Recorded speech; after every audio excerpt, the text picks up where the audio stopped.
Welcome to the Courageous Entrepreneur Show. This is the show that shares information and inspiration to help you break free from self-doubt, limiting beliefs, and disempowering patterns, and break through to create the thriving, successful business you dream of and deserve. I'm your host, Winnie Anderson. The show features interviews with entrepreneurs who've overcome amazing challenges to create success on their terms and experts who share insight and practical information to help you fulfill your big mission. The show is available in both video and audio formats on a variety of platforms, including iTunes, iHeartRadio, in the Google Play Store, on YouTube, and on my website at winnieanderson.com. If you like what you hear, I hope you'll share the show with others, and I hope you'll become a fan of the show on my site at winnieanderson.com/fans. When you do, you'll get episodes delivered right to your inbox, along with information, tips, and resources to help you position and pre-sell yourself as the unique solution provider you are, and ultimately to profit from your expertise while you build a business in alignment with your faith, beliefs, and values. All right, I have a confession to make. I hate traditional networking. You know, those rubber chicken luncheons and dinners where everyone you talk to seems to expect you to buy from them before desserts are served. I'm much more comfortable doing my networking online. But even then, I've had people tell me they wanted to have a get-to-know-you chat only to find out they just wanted to pitch me their service. But let's face it, we know that theoretically, networking is the way to get work, whether that's a paying job, a consulting contract, or a project. And for an introvert, the idea of doing something that allows us to cultivate relationships that lead to business is just what we want. But it doesn't seem to work out that way, does it? You know, I was thinking about this very topic one day when I was on LinkedIn, and an article about networking caught my eye. Well, I read the thread of comments, and one in particular stood out because I thought it was an honest assessment of the problems with effective networking. Well, the commenter mentioned her book in her response, and that led me to reach out and ask if she would come on the show to discuss her insights with us. I was thrilled when she said yes, because this information is so important. Let me tell you about her. Patti DeNucci is a conference and corporate speaker and workshop facilitator, as well as the author of the award-winning book, The Intentional Networker: Attracting Powerful Relationships, Referrals, and Results in Business. She grew up in an entrepreneurial family in northern Minnesota, and upon moving to Texas, enjoyed a career in marketing communications before launching her own consulting practice in 1989. Patti has served in leadership positions and earned numerous awards in both the Association of Women in Communications and the National Speakers Association. She founded what is known as Freelance Austin, a networking and professional development group devoted to helping solopreneurs thrive. Something fun about Patti? She enjoys making jewelry. How awesome is that? Live, work, and connect at a higher level is her mantra, and it's what she strives to inspire others to do. So listen in as Patti shares what's wrong and right about traditional networking, why it's critical to make the right choice of networking groups, and her own rating system for evaluating their effectiveness. I promise you, it's really super simple. The power and importance of intentions as they relate to networking. Some tips for becoming a little more comfortable at an event where you don't know anyone. What to consider when deciding to turn down a meeting request from a contact. The simple thing 98% of networkers don't do, and how it can instantly differentiate you when you do it. And the single most important thing to learn before you start networking. This answer might surprise you. Now, as always, listen all the way to the end, where I'll share your cocktail exercise and action step for this episode.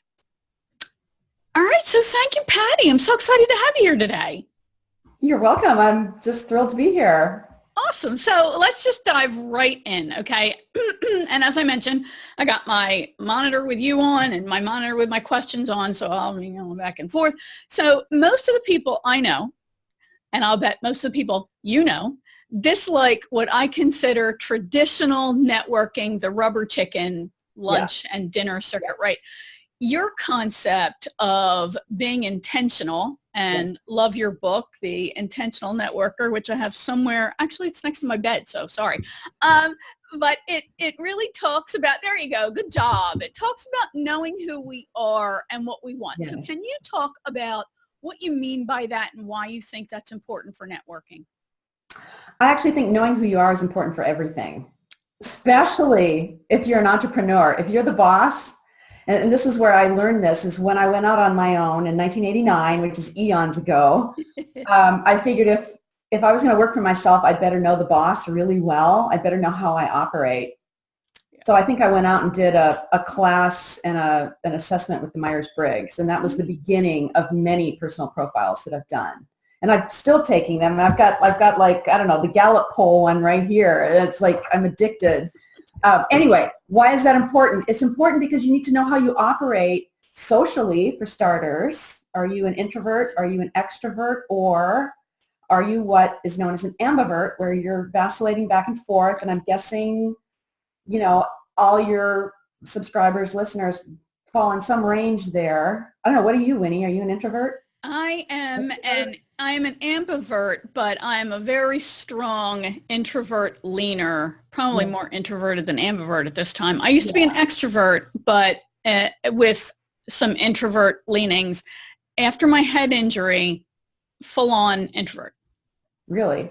Okay. I've become a little more, I'm an ambivert, but I'm a little more introverted because I'm finding the value in silence and quiet and introspection. It's where a lot of my answers come, because I'm highly intuitive. Yeah. Anyway, why do people need to know that? What kind of networking is going to work for you? Right. Most of us don't really care for walking into a room full of strangers, especially a big, buzzed up room. I don't really like that. I have to do it a lot.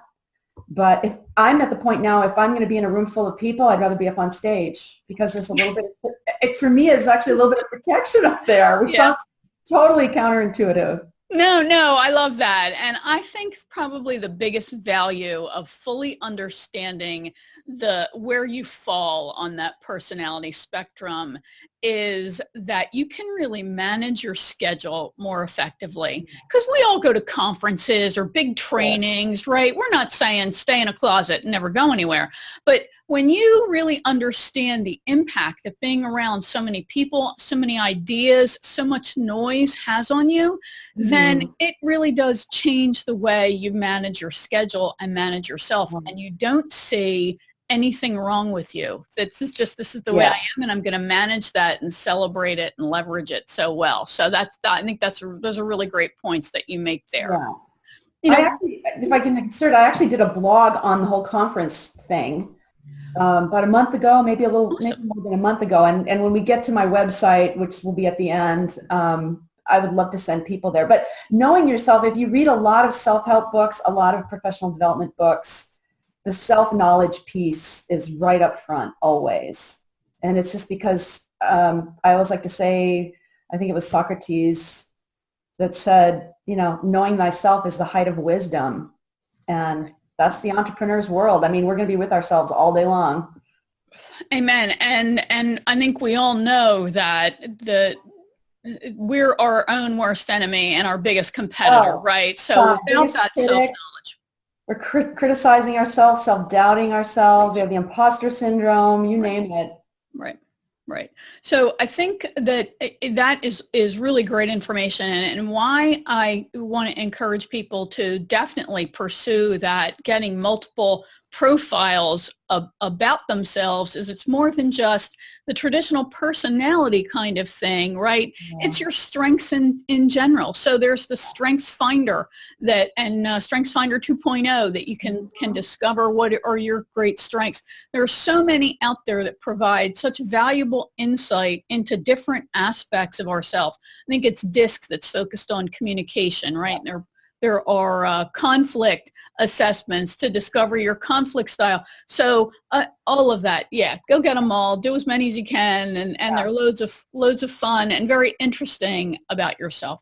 And before I forget, let's make sure that we get a link to that blog post so I can include that in the show notes. And I think I did a post as well about going to a live event. So I'll also include your link on there. So definitely want to make sure we do that. So, one of the things that I could never understand was how people would complain that networking never worked for them, but they would go to like one event. One thing. It never works for me, right? And then they would but they didn't follow up with anybody either. Right. So I think this all gets down to confusion over what to expect. So can we talk then about what networking really is and how this is actually supposed to work? You just hit on one of many things that inspired me to write the book, because I was seeing so many people networking badly. Well, I just have to give you a little background. I was at the time running when I wrote the book, I was running a freelance talent agency or a bureau. Awesome. So I was generating work not only for myself, but for other people. Like I did mostly writing and consulting. Okay. And other people did graphic design and website development, all that stuff. And so I was networking for a lot of us. And I was seeing how badly people network. And I'll try to give you the biggest or the most concise, important list I can. First of all, networking is not selling. And so when people jump in, they have a new business and suddenly they're at a networking event and they're whipping out business cards and thinking they're going to get a client, most likely you won't get a thing as far as a client. You might, but don't count on it. Don't expect it. Networking is about building relationships, and you don't develop relationships like what? You go to the gym one time and you expect to have bulging, bald biceps and no flab under you. You got to go. I've been going for years and I still have that stuff going on. Anyway, it's a marathon, not a sprint. And I think a huge thing is to find some groups that if you do join an association or a group, that you go consistently. Like I'll give you a great example. I'm on a cycling team, and let me just be real straight with this. We're riders, not racers. We're going to do the MS 150 next weekend. Awesome. I'm going to be last, so I'm just accepting that. Anyway. Finishing is really awesome. I got 2 corporate client engagements from my cycling team. Wow. That's because we spend hours together riding and camping, and they got to know me. That was like a lot of networking. I didn't mean it to be networking, but we built relationships. Right. I've gotten clients from the gym because I show up there pretty regularly. People get to know you. They have to know you, like you, and trust you. Yeah. And kind of digging what you're doing too. Yeah. And I think we all know that great clients show up when the timing is right. So, So that's huge. First, big one, networking is not selling. Right. Yeah. Not a sprint. I think all of that needs to be like, we should just write that down and make it part of our daily spiritual practice, right? It's an attitude. Yeah. It's an attitude. So then I think you've alluded to a couple of things of why it would be a positive to join an association or some kind of group. Can you talk about that a little bit? Like, how do you choose which one? Because I actually had people, I put out a call for questions, and that was one of them. I can't remember who asked it. But, how do I know what I should be joining and what not? Well, first of all, and this is my proof. This is the old proof copy. Look at that. There's lots of that in here. But the short answer is I would definitely join your industry's association. Like, for example, I'm a speaker now, so I'm in the Speakers Association. I'm not really in any authors groups, but I'm in a couple of communications groups. We have a chapter, well, it's not really a chapter, it's Women Communicators of Austin, and I've been in that for forever. Okay. And then, maybe join some work, like, do you like books? Do you read? Join a book group. Right. Get with some people that don't do what you do. Think about if you have some really good clients, how did you find them? Where did you find them? Through whom did you find them? Some people discover that going to a couple of events and then having coffees with some of the people that they met and liked is really where the momentum starts to grow. I have a friend that when she puts on an event or invites me to an event she's going to, I always go because she knows fantastic people. So I have a little bit of experience there with her. But you have to do a little experimenting. You just have to. Like, I went to a leads group once, and it was probably the most soul-sucking experience of my life. There was a gentleman that leaned across the table at me and said, "You're new, aren't you?" I said, yeah. And he says, if you don't bring me leads, don't come back. That made me feel really good. So don't put up with that. If you go to a group and you feel really uncomfortable, you don't have to go back. Yeah. Yeah. Yeah. Amen. Yeah. Those kinds of experiences just speak volumes. Mm-hmm. They really do. But I also will say that according to business protocol, you're responsible for introducing yourself to people. So if you're kind of introverted and you show up at an event and you expect people to take care of you, likely that won't happen unless that group has done a lot of work on building their culture and their community and their outreach. Yeah. Yeah. I agree with you. I think that there's responsibility on both ends. That Yes. if you're trying to have a group and you want to grow it, then you need to do something to help embrace people and make it easy for them. But yeah, we're all responsible for our own success, right? We're all responsible for our own experience. Absolutely. So I can appreciate how painful it can be. And especially a few years ago, this is so embarrassing to admit, but a few years ago, I finally moved to live with my husband. We had been geographically separated for 6.5 years. 6.5 years. Wow. And I know, please. Because he lost his job. This was the only place he could get one. We tried to keep both houses. Don't get me started. But anyway, so I finally moved up here. And I'm really embarrassed to say I really haven't done anything to get involved with any groups here. And even now? Winnie. I know, it's awful, isn't it? Honestly, that's the big introvert part of me. And then the other part of me, it just looks at, well, if I'm going to spend my time, Yeah. where is it? I'm going to spend it in a place where I only have to look good from the shoulders up, right? So it's convenient for me. And it's not like I've never been out of my house up here or anything. I live in the Buffalo, Niagara region. Okay. So on top of that is the weather thing, right? I don't want to commit to going someplace and then have the weather's only predictable here like 4 months out of the year. So yes, I've really not made an effort. I hate in your defense, look at you and I are friends now because of a LinkedIn comment I made, which, and here's another great point. Depending on what your business is your business isn't just local. Right. It's national, maybe international. And so, and my business is more national now. I've gone from being a local, freelance writer, marketing communications consultant who primarily had local clients to a speaker who speaks all over the country. Right. And I have friends all over the country now, and social media and Zoom and calls and all that are how we stay in touch. But I'm kind of discovering that I miss a lot of my local friends, and I'm sort of easing back into that. Right. Yeah. So I think you made a couple of really great points. The industry association, is there a local chapter? Is there another interest that you have? Yes. Follow your passion. Don't be constantly thinking about, well, I must make every minute count. And because I worked for the Red Cross, and there are just a tremendous number of connections that you can make by supporting a charity. Right. Volunteer for a nonprofit. Go sit at a coffee shop. Become a regular at every Monday morning at 9, be at the coffee shop and see if there are any other regulars. We have a coffee shop here in town called Monkey Nest. And I finally met the owner last week, he and his wife. And it's a community. Every single time I go there to meet somebody, I end up running into somebody I know and then also meeting one of my friends' friends. Right. It's become quite a little socialized area. You mentioned the know, like, and trust factor, right? So it's that continued seeing the same person, getting to know a little bit about them.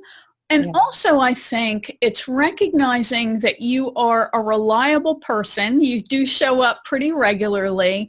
And you also demonstrate then that you're not out for the quick hit, I'm looking to make a sale, right? So that's all part of that whole psychology that you're talking about this is much more than getting clients. It's all about, it's building your brand, it's building reputations. So I think that those are some really great points.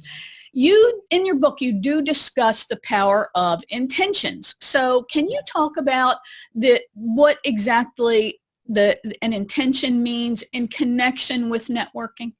Sure. And even above that, I talk about vision, like having a big picture of how am I going to be? What do I want to build? What am I trying to do? What am I trying to create? And then intention is the choices you make, the decisions you make all along the way. Right. Like, and there's many levels of how intention works. Intention works on a spiritual level. Mm-hmm. You know, whatever your belief system is, belief for me, it's God. I believe that if I tell God, and this has been working for me since I was a teenager. I get really excited about talking about this.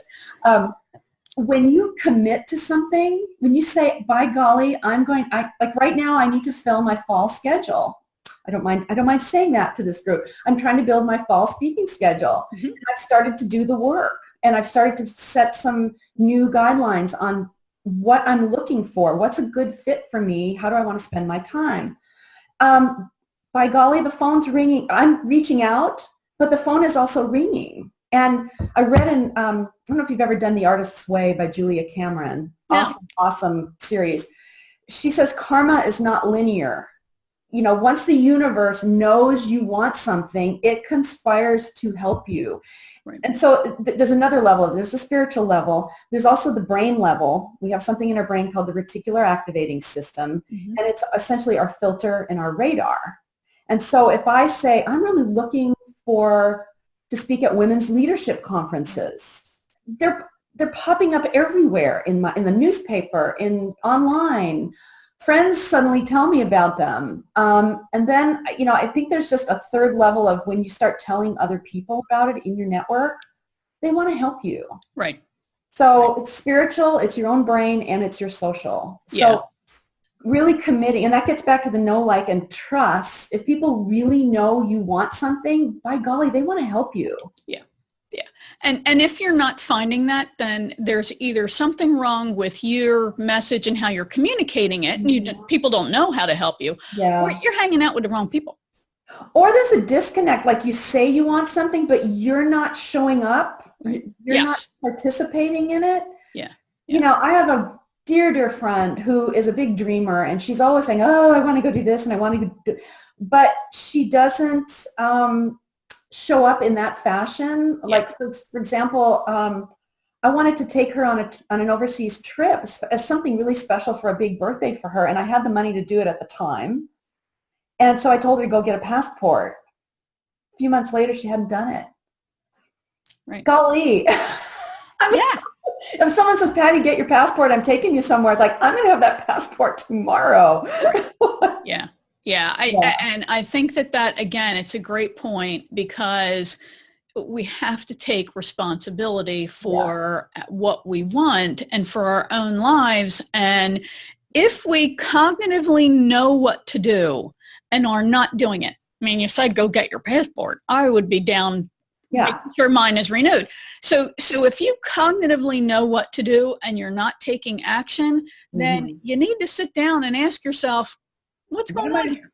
What am I afraid of? Am I going after something that's not me? And that goes back to self-awareness. Are you actually doing something? Like, you have entrepreneurs that are listening. Are you really doing what you love to be doing? Or is this somebody else's dream? Or did you just come up with it because someone talked you into it? Right.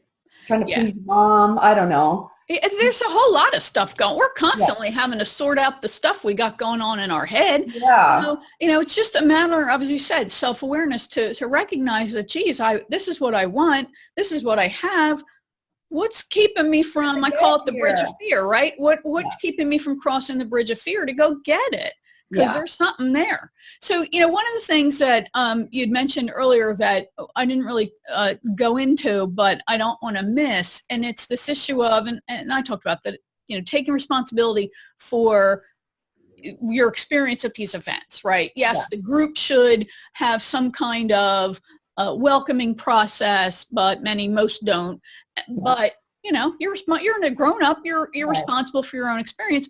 but it can be so painful. So especially for somebody who's introverted. So can you talk about, Do you want some specific tips? Yeah, sure. Yeah. Toss some out. I'll share some of mine. You share some. And I use these. I totally use these myself. I still use them. I'm like, here I'm the networking expert. It's like, oh no, I rely on the basics. Okay, so a couple of things. If you're going to an event, first of all, show up on time, or it's even preferable to show up a little early. Yeah. And usually most events have a table set up with the name tags. Hopefully you've RSVP'd and they have a name tag for you, unless it's a super casual tweet up kind of a thing. But most groups have this, sign up area, and go get your tag, talk to the people who are running the desk, let them know you're new. It's okay to be new, although it's always scary to be new.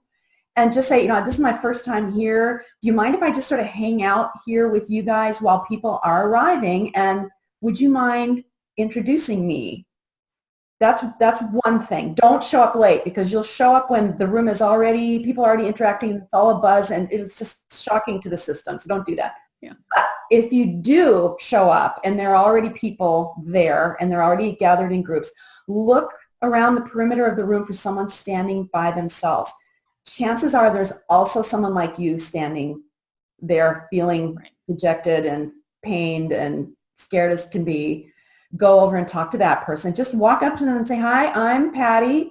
Is this your first time? What brought you here? Right. What do you do when you're not going to events like this? Tell me about you. Right. And if you go armed with a few basic questions to start the conversation, that's helpful. The other thing you can do is, as you're driving there or taking the train or walking or whatever it is you're doing, set some intentions on how you want to feel, what you want out of the event. And then as you're walking down the hall or into the building, just stand really tall and just say the words, I feel great, to yourself. I feel great. I feel great. It's a great day. I'm going to have a great time. And get yourself mentally ready. Yeah. Those are really great. It's like speakers have to get ready. Football players have to be. Golfers, oh my gosh, golfers have to constantly be. Right. You have to work it. Yeah. Yeah. Those are great tips. And it speaks again to that intention, getting your mind right, and taking control of your own emotional state. I'll give you 2 quick tips for what I do, because I'm not comfortable, just like you say, plowing into a group. 1, get your own name tag, right? Cool. This at nametagcountry.com, magnet on the back. Awesome. Doesn't mess up your stuff. So first of all, having a beautiful name tag, people are going to comment, man, I got this cheesy, Sharpie thing. Where did you get that great one from? This is always a conversation starter. And then chicks, I think, have it easy to a degree. I like vintage pins and have a collection of them. Yeah. So I wear something that is really eye-catching. Mm-hmm. Somebody is bound to say, wow, that's a great pin. Where did you get it? And now it starts the conversation, and then we can ease into, so what do you do? And it feels better than just, some bold. Small talk is perfectly fine to start the conversation, but here, small talk is great, breaks the ice. And I love your pin. In fact, I think I may even mention something like that in the book, specifically a pin, because I have some vintage pins too. Mm-hmm.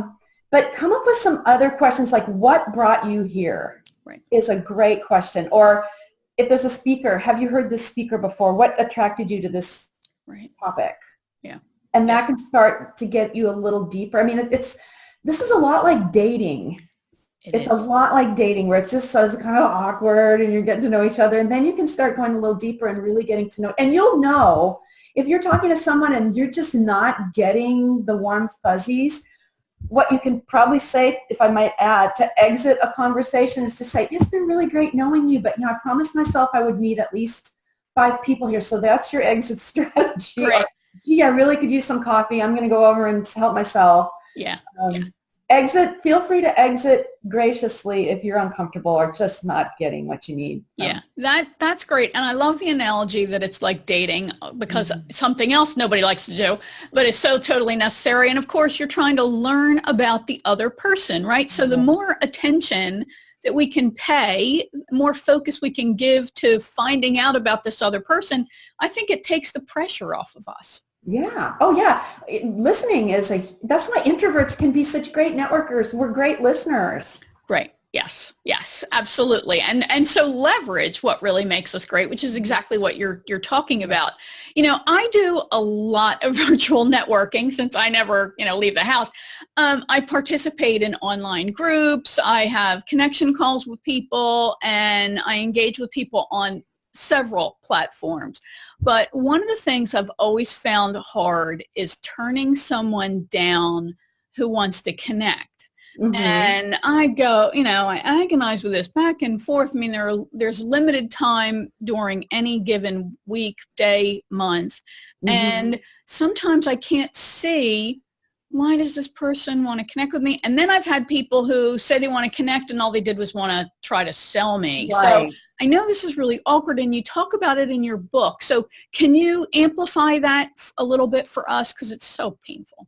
So is what you're asking me is how to turn people down, or how to kind of vet them out a little bit? Probably both. How do you decide who to take the connection call with? Yeah. Or when you're at an event, how do you decide who do you specifically want to follow up with, right? Because that's kind of related. Right. And then how do you say, no, I can't? Okay. So those are two different things. Yeah. I would say definitely the follow-up, and very few people follow up. So a quick follow-up thing to do is have your cards. Make little notes on the cards on where you met that person.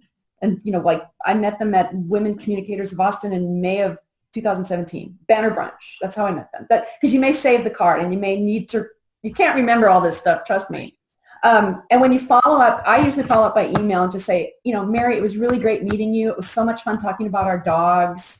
And I was so glad to have you sitting next to me at the brunch because you're a fun, just be nice and just gracious. Don't try to sell. And you can also even say, if there's something I can do for you, please let me know. Okay. Generous, no selling. Right. That's one part. If someone approaches you and it's, I don't know, you just don't know if you want to take the time, because you don't get time back. That's the thing. We only have so much time. I actually have a big long list and a stack of cards of people I'd really like to connect to, and I have no clue who I'm going to get to all of them. So this is where you go back and set some intentions and some vision and do a little planning. Decide how many coffees a week you can afford to do. Like for me, it's maybe 1 or 2. I have so much else going on, including a lot of bicycle training. I cannot wait for that part to be over so I can get my life back. Anyway, if I'm only doing 2 coffees a week, it may be 6 weeks, 2 months, longer before I can see somebody. But someone who really wants to meet me will wait. Someone who's trying to meet a quota for the month on how many vitamin packs can they sell or whatever. I mean, and I love vitamins. I take lots of them. But, if they're not willing to get on your schedule 6 weeks out, it's like getting a new hairdresser. Oh, I can't see you for 2 months. That must mean you're good, Right.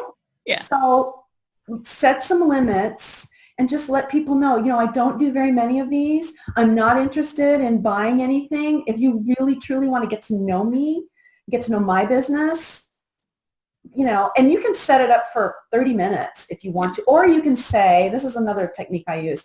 Can we just talk by phone for 15 minutes? Can we do that? Or can we Zoom call? Right. And see it? Because I don't know, for me, especially in Austin now, we have so much traffic. It's a 2-hour deal to go have coffee with somebody. Yeah, no, I agree with you. And I think that's part of, it's one big reason why I do so much virtually is because it's just a big production. I got to get, dressed. I got to get dressed. I got to put makeup on. I got to take care of the cats. I got to then figure out where I'm going because this is a new area for me. Yeah. And then I got to get there. And then I got to, it's a day. And you can be really cool about saying, you know what, I really value my time. My time is my life. My time is money for me. Right. I'm really interested in meeting people who are really interested in knowing me as a person first. I don't buy things from people until I get to know them. Right. You can set do it kindly, do it graciously. I've veered to the side of being just probably not very nice to people, and I regret that. That's a big one. But, when my son was still at home, and it was just like my life was a lot crazier than it is now, and I was viciously protective of my time. Yeah, you have to be. And I have a whole section in my book about, the whole brain picking thing. Like, right. do not use the words, I'd like to pick your brain, because that just means I want free advice, and I'm going to relentlessly, ask things of you. Right. Yeah. Yeah, and I think that all that is so well said, and I think that the big issue here is back to your point about you're building a relationship. Yeah. So here's what I look for in somebody who, first of all, I get it. Like, I get what you do, and I can see how we could possibly be potential referral partners, or that there's a need for your services among people, in the ocean where I swim. Mm-hmm. So if a person who says, hey, I see a connection, or I heard your episode on X and I could be maybe another referral partner. I do that kind of stuff.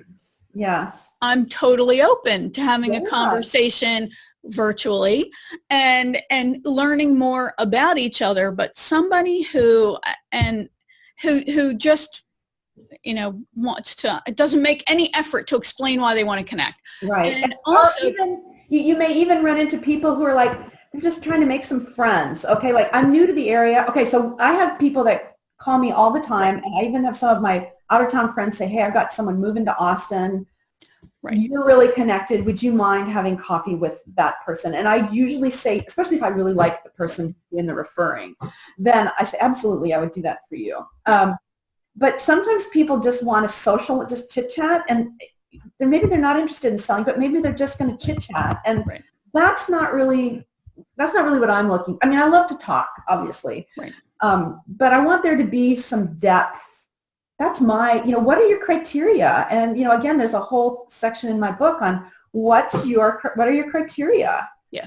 What are you trying to accomplish? What do you want out of a coffee? And I also have like a little test, like if you've gone to an event or a coffee, mark in your calendar. I use a paper calendar. I'm so old fashioned, but I actually did this thing for a whole year where I gave it a plus, a minus, or a 0. Plus meaning that was awesome.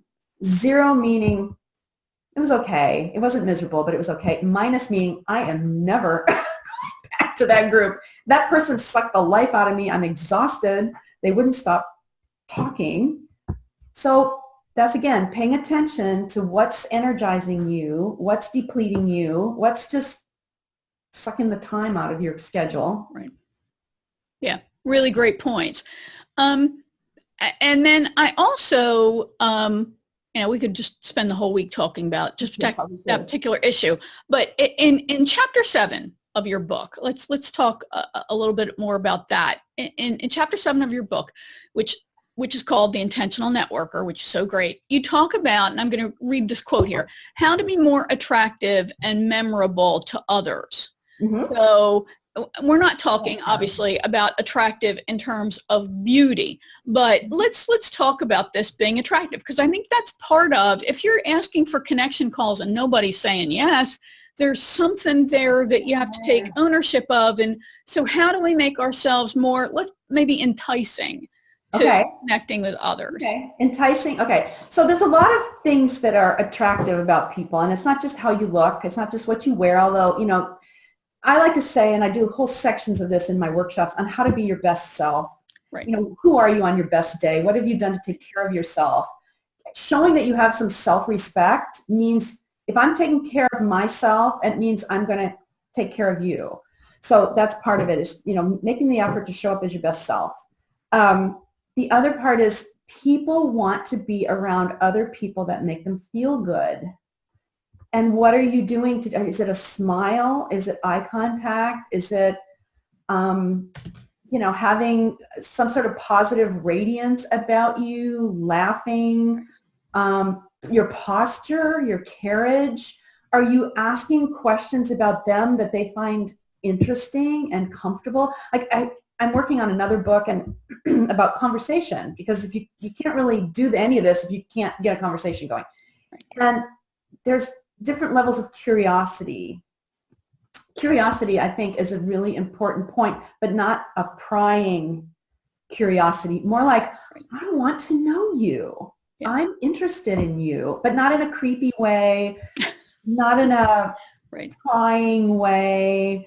So attractiveness has to do with, how do I feel when I'm, like I right from the start, Winnie, you contacted me after we both commented on that post. We had a great phone call, and you've got great energy. Thank you. You're funny, you're humble, and, a little self-deprecating, but also whip smart. Thanks. It's just, it's that, je ne sais quoi that they talk about, but you can work at this. Yeah.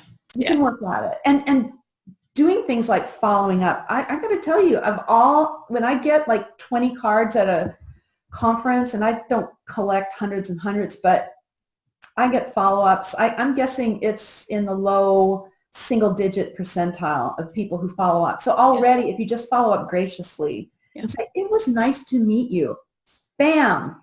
Yeah. You've already made yourself stand out. Yeah, I hate to admit that, Mom was right, but Mom was right. Mom was right. My mother's favorite expression was, it doesn't cost a penny to be gracious.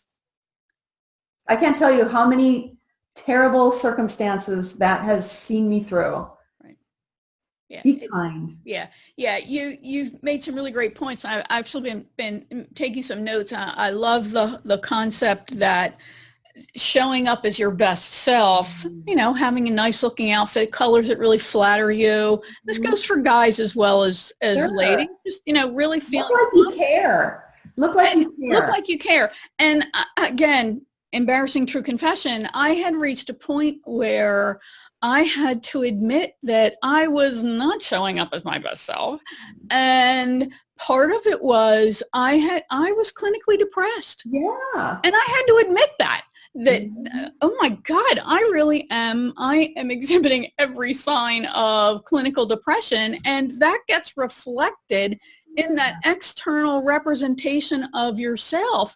And I paid one of my clients at the time was an image consultant. I paid her to do a makeover. Oh, I've done that. And I was going through, a kind of a rough patch, and I was, first of all, I needed a lift, and I also needed, and here's another thing, going back to the self-awareness, ask some of your friends, not your mom or dad, they are totally not objective, but ask some of your friends to use 3 to 5 words that describe you, and you may be pleasantly surprised. I mean, when you got your image consultant, I'm sure there were, suddenly he or she may have put you in something where all of a sudden a color just like gave you a emotional lift, right? There's just so many reasons to just show you care about yourself first. Yeah. And, Wayne Dyer, the late, great Wayne Dyer often said, change what you look at, and what you look at changes. And I think I was actually reading one of his books at the time. I can't remember which one. I've read them all. But I really made that commitment that I'm going to change what I see in the mirror. Yeah. And then that will hopefully help me work on what I'm feeling inside of me. And in my opinion, it made a big difference. And I've never let myself go like that again. And I think it does helps me feel good. We all know a great haircut will fix a lot of. Well, and there's also, but you make a great point. There's clinical stuff. Last year, I only have half a thyroid. Blah blah blah. I had to have part of it taken out. Last year, about this time, I could hardly get off the sofa, and I thought it was just I was depressed or excited. Well, my thyroid, the other half is just like I can't keep up, and I had to go to the doctor. Sometimes there's something physical, that menopause, whatever.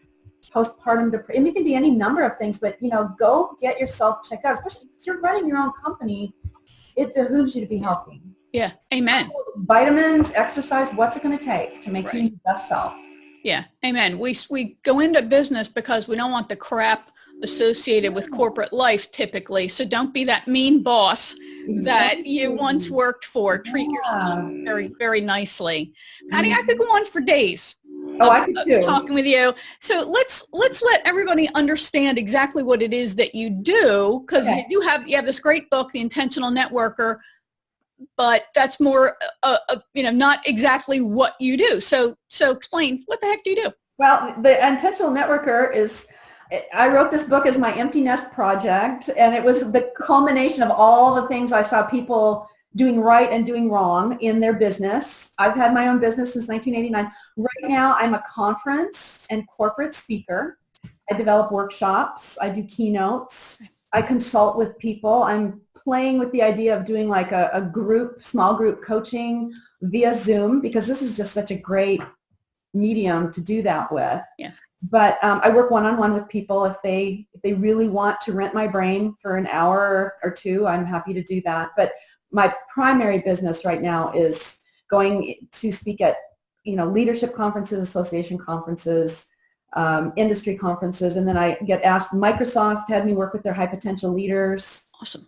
I work with some big companies. I work with small companies. Great. I'm working with the Texas Association of Counties. I speak to them about networking, but I also talk about this whole, having vision, having balance, having how to use, how to think a little broader in terms of not just your business if you're an entrepreneur, but in terms of your life.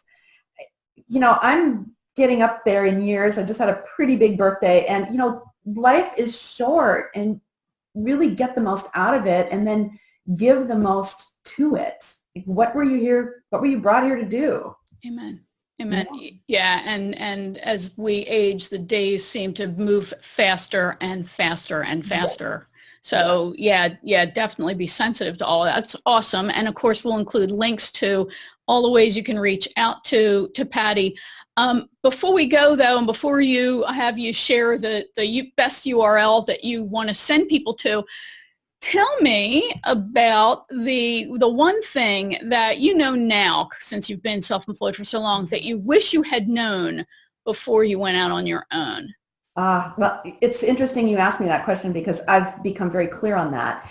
And for me, the big thing is trust yourself. Trust yourself. I mean, I've had people say, Patti, you need to do X, Y, or Z with your business. And I ran off and did that, probably spent several $1,000s to set my website up a certain way or develop a certain product. And, it just didn't turn out that well. And now when I'm really thoroughly enjoying being me, my best self, speaking in the style that I speak, developing my programs the way that feel really right to me inside, in my heart, where I can really feel myself getting fired up as I create my keynotes and create my workshops and work on my writing. Everything is so much easier and so much more delightful, as opposed to trying to be somebody else. Yeah. But again, I would say that doesn't mean, I can be whoever I want. I can show up dressed, like a hobo and, lounge around in my yoga pants all day. No, it really means finding out who you are and then bringing the best part of you. Yeah. Great. To the world. Yeah. Well said. So what's that best place for people to go who want to connect and learn more about you? My website is www.intentionalnetworker.com. And be careful when you're typing that in, because sometimes your spell check wants to make it international, and it's not. It's intentionalnetworker.com. And you're going to come to a big page with a bunch of stuff on it. There's a box where you can sign up for my blog, and if everything's working properly, you should get some freebie materials, like some networking tips, a free chapter of my book. Awesome. A couple other things. If it's not working, let me know. Super. Patti with an I at intentionalnetworker.com is my email. Really, seriously, email me. I'd be happy to answer any questions. Awesome. And of course, we'll include all of that in the show notes, as well as all of the links to every place else that Patti is as well on social media. Thanks again for the great information. Be sure you pick up Patti's book, and we'll have a link to that as well. And thank you. You are welcome. This was delightful. All right, I hope you found that interesting. I love Patty's insight into being intentional in our networking. Now, be sure to visit winnieanderson.com/network to get the show notes, links to resources mentioned, and to get the handout for this week's episode, which will include your reflection exercise and action step. If you like what you heard, please leave a great review for the show and for this episode on the platform where you consumed it. And please share the episode and the show with your contacts and community. All right, so your cocktail exercise, also known as a reflection exercise. No alcohol needs to be involved. Don't drink and drive, and don't overindulge. All right, so I want you to think about where your leads come from. You know, we all want more clients. When I meet with potential clients of mine and I ask them, you know, what they want, I hear this over and over again. I want more clients. But when I ask them what they're doing to generate leads and inquiries, they look at me like I just sprouted antlers. I mean, we know they hate getting new clients, right? Nobody likes the whole process. You can stand with your hands at the bottom of your sales funnel all you want. But if you're not bringing people in who are highly interested in what you have to offer, then you're not going to have anything flowing out of the bottom. And we invest so much time creating content, tinkering with our website, trying to get attention and be noticed, when really the easiest way to land a client is to have an interested prospect sent to you by someone who is positioned and pre-sold you as the go-to expert to solve their problem.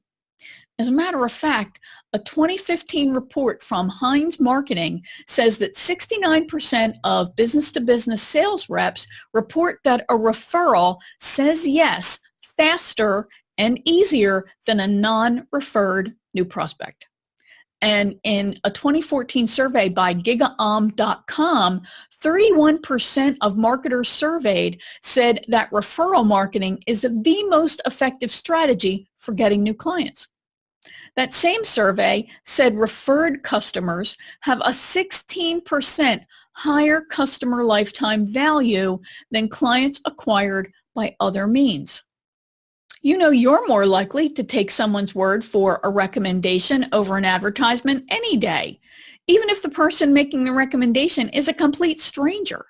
So ask yourself, what's keeping you from doing the networking to develop your referral base? And just meeting people isn't enough. That's not networking. You also need to stay top of mind and connected to your network. Remember, it's about building relationships. That's what you excel at. It's not just expecting people to do your marketing for you. Are you really adding value to your connections? Think about that. Okay, so your action step. As usual, this is really more than one step, but anyway, start by identifying all the other types of people that your best client needs. You know, this could be accountants, lawyers, coaches, designers, whoever. Just start brainstorming a list. Think about who is most likely to recognize that your mutual ideal client is likely to need and be willing to pay for your services. Then go through your existing networks and see who fits those categories. But you know, it takes more than just a job title to make someone an expert at what they do, right? So you want to identify the qualities your best referral partners need to have. For me, they have to be incredibly service-oriented. They need to be a true leader in their profession. They have to be nice to work with, because I don't refer people to miserable, mean people. And it helps if they have a good sense of humor and they take their work seriously, but not themselves. They have to have high integrity, and they got to be a straight shooter. So you get the picture, right? Now, before you contact them, keep in mind referrals are mutual. So you want to be in a position to refer them work as well. So if you would not be sending them work, then you don't exactly want to hit them up for a referral partnership. But you also want to be clear about the problem you solve, the value you bring, and how they can recognize that someone needs your services. You know, what should they listen for? What should they look for? And you want to commit to keep in touch with your new referral partner or potential referral partner. That does not mean that you're going to put them on your email list and spam them. It means that you're going to develop some way to keep in touch with them and reach out with them and check on how things are going and how you can help them. Everyone's busy. Their job is not to market your business for you. And remember, you're going to need more than one person in each job or work category, right? So you need to keep building your network of professionals, unless you have somebody who you want to develop a strategic referral partnership with. A strategic referral partnership, in my definition, is this is somebody who is your primary, maybe your only referral source for that particular skill that they offer. Even then, it's unlikely that you're going to have this one unicorn that you're going to refer to, but there are referrals partnerships. I call them strategic referral partnerships, and they're your primary go-to person for that problem that they solve or that talent that they have, right? All right. So if you're ready to become a courageous entrepreneur, if you are a mission-driven, introverted coach or consultant and you're ready to break free from underachieving, under-earning, and playing small, you're ready to break through to the next level of success. You're ready to get the support, accountability, and guidance you need in a community of like-minded professionals, then you want to consider joining the Courageous Entrepreneur Club. The club is made of small groups of no more than 10 people each who are solo professionals and entrepreneurs who receive coaching, accountability, and support from me and from each other as they move forward to come out of hiding, achieve the goals that they would otherwise lose focus on, and generally take their business to the next level of success. Group enrollment happens at specific times during the month, so if you want to learn more, go to winnieanderson.com/join the club. Thanks for joining me for this episode of the Courageous Entrepreneur Show. Remember, you deserve all the success you dream of.